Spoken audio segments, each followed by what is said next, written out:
Ang paghuhukom ay isang napakalakas na kwento na nagbibigay babala sa atin tungkol sa panganib na sobrang bilis ng paghuhusga sa iba.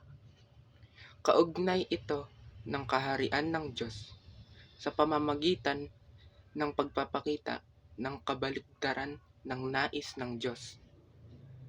Ang kawalan ng awa, katotohanan, at ang pagkuha sa kanya ng karapatang humatol. Ang mahirap na buhay ni Fak ay nagtuturo sa atin na maging mas mabuti. Tulad ng sinabi ni Jesus na ibigin ang ating kapwa. Palagay ko, isinulat ni Chart Kabjiti upang pag-isipin tayo tungkol sa sarili nating komunidad o paaralan, kung saan ang mga tsismis at sabi-sabi ay nakakasakit sa tao.